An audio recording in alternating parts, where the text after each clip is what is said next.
the kid? No shots. Nobody mentioned the guy with her.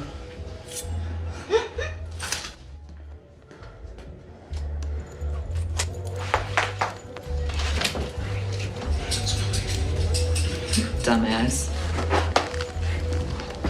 You're so far over your head you can't even see the light. Is that right?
Someone did. Someone was chasing the girl, photographs. It's time to start talking. I'm not the one who's gonna be talking. Живым, пожалуйста. Да.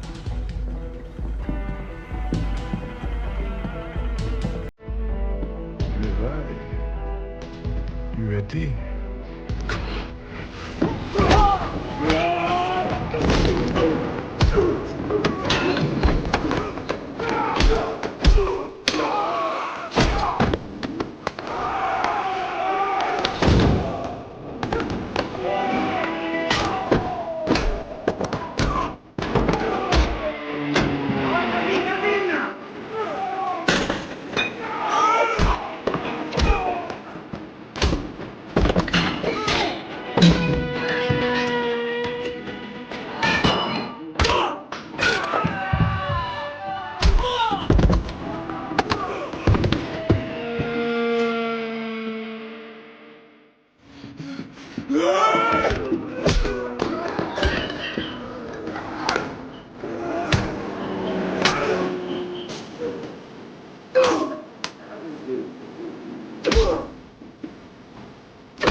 You want to talk now?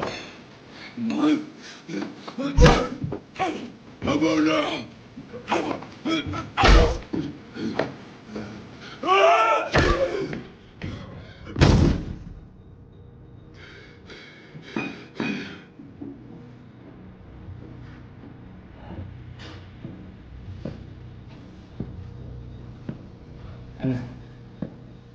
I'm not your enemy.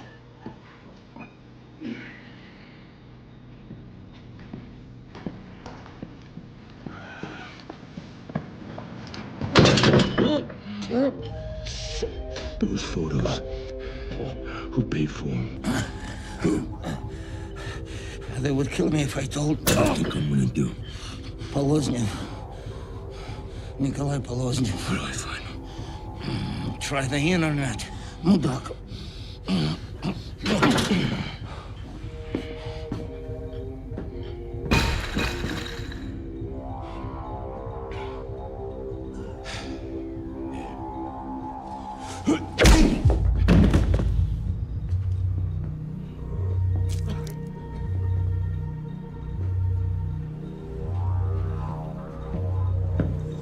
swear to God they made me do it, man. Don't worry, Turk. You did exactly what I wanted you to. Shit. I really don't ever want to see you again. Well, feelings mutual.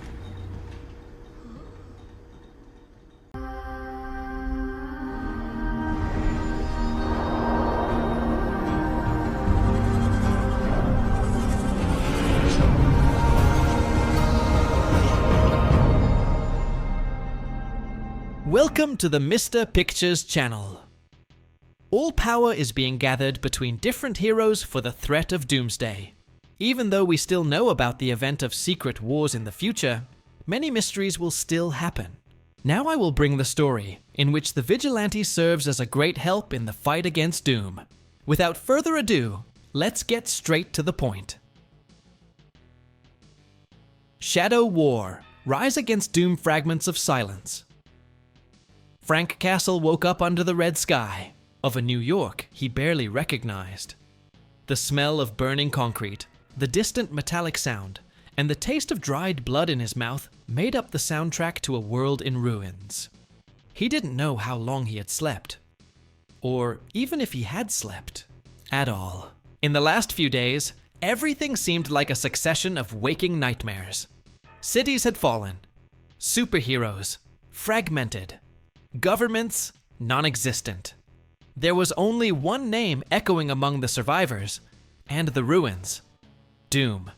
Not the original Doom that Castle remembered from the Avenger stories, the Tyrant of Latveria. No, this was something different.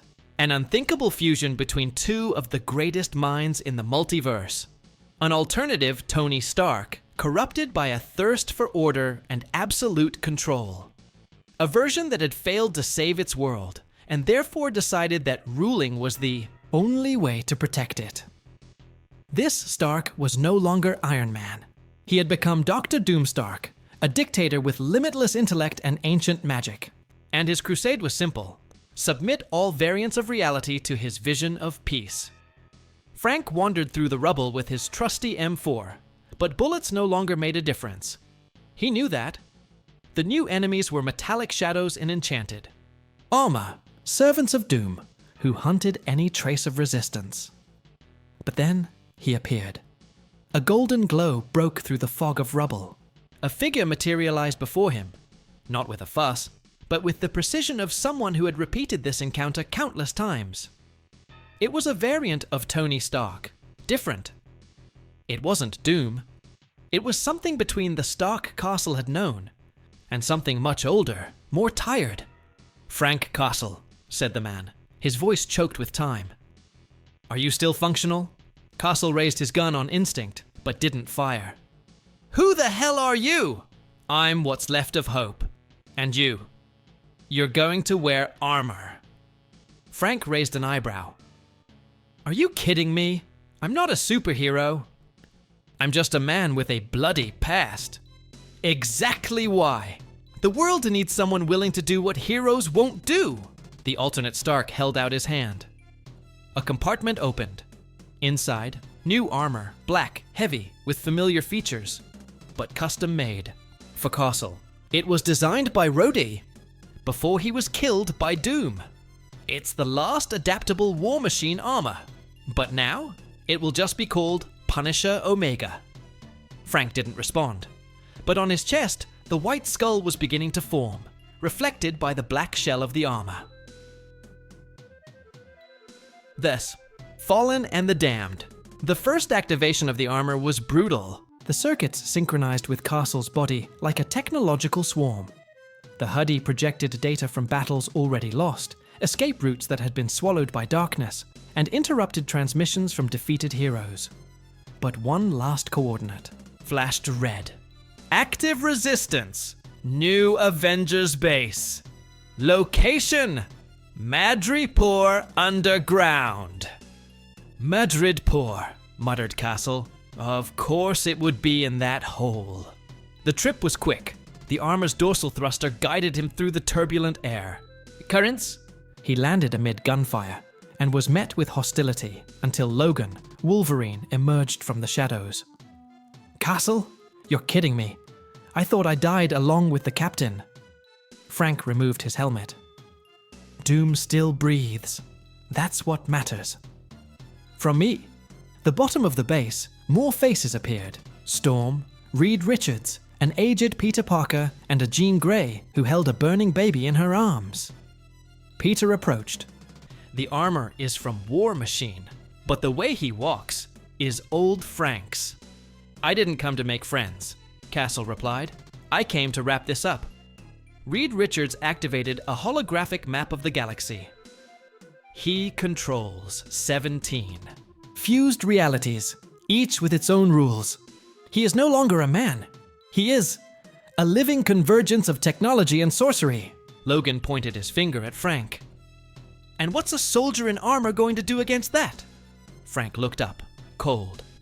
Everything you were afraid to do.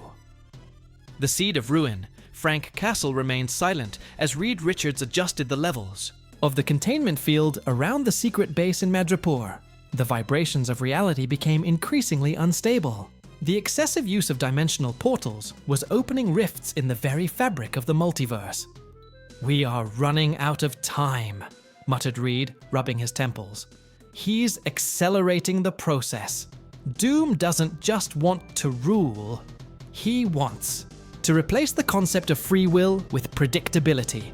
Jean Grey, still holding the baby engulfed in psychic flames, approached Castle. You don't understand what he's doing. He's not just Tony Stark with a cape and a grimoire. He's absorbed variants of Doctor Doom himself. He has part of Kang's essence. She hesitated, feeling fear even in her own thoughts. Inevitable. Frank kept his gaze steady. Every man bleeds. Peter Parker approached. Now wearing cobbled-together parts of the symbiote suit, he managed to control, after losing MJ to an attack by Null-guided symbiotes, before Doom absorbed Null himself. He is not a man. He is what happens when someone who has saved the world so many times decides that saving is no longer enough. He wants to shape, correct, replace pain with absolute order. Frank adjusted his helmet and activated the armor's technological symbiosis. Metallic lines covered his shoulders, forming shoulder pads shaped like skulls. The reactor in the chest emitted a purple-red glow. And what's the plan? He asked directly. Reed Richards activated a new projection. We have found 3 points of collision between realities where Doom does not yet have full control. If we attack simultaneously, we could break the magical coherence that supports his throne in Chronoheim. Logan spat on the ground. Chronoheim. That damn kingdom between seconds. A place where time isn't linear, and pain repeats like a broken record. Frank clenched his fists. Who are the targets? Reed pointed out the names. Doom's Cosmic Sentinel, a version of Thor under Doom's mental domain, who guards the Tower of 1,000 Vortices. The Corrupted Watcher, Watu, reprogrammed to watch and report any deviation from Doom's plans.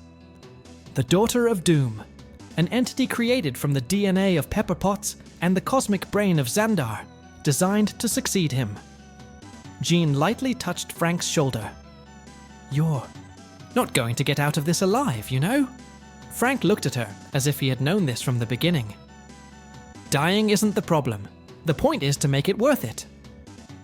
To Tower of 2,000 Vortices, the mission split. Logan, Storm, and Jean set off for the Corrupted Watcher's domain. Reed, Peter, and Johnny Storm would infiltrate the Daughter of Doom's data cores. Frank Castle, alone, was tasked with facing the Cosmic Sentinel. He arrived at the base of the floating tower with a seismic impact. His boots activated the gravitational stabilizers, but the air still felt like it weighed 1,000 tons. At the top, amid beams of energy shattering the sky, was him, Thor. But his eyes were an eerie blue. Mjolnir was covered in elven inscriptions and Chitauri technology. His cape was made of temporal cloaks. Doom had transformed him into something hybrid, something almost divine. Castle, I saw your death in Zith, the echoes of time. Now it comes true. I didn't come for glory, Frank replied. I came for justice. Thor attacked with the thunder of eternity. Frank fired antimatter missiles and temporal acceleration grenades. The combat was not just physical, it was spiritual, dimensional, a collision of philosophies. One point, Castle was thrown against the pillars of the tower. His blood dripped under his armor, which was already smoking. But something happened. The remaining symbiote inside the armor reacted. Complete symbiosis began. Frank Castle, Punisher Omega, now became something other than machine or man. He became a judgment. "You were a god," Castle said, raising his hand. "But he sold his soul for a throne made of lies." And then, he pulled the trigger on his ultimate weapon, a memory capsule extracted from Jane Foster, which contained Thor's true heart. Upon being hit, the Cosmic Sentinel screamed. His body exploded with light and memories. He broke free from control. With a pained look, he held out Mjolnir to Frank. "Take it, and finish what we started." Frank held the hammer, not to become Thor, but to hurl it at Kronoheim, as a warning. Continues. What did you think of today's story? Leave your opinion here in the comment, click the like button, and subscribe to the channel so you don't miss any videos. Until next time, bye.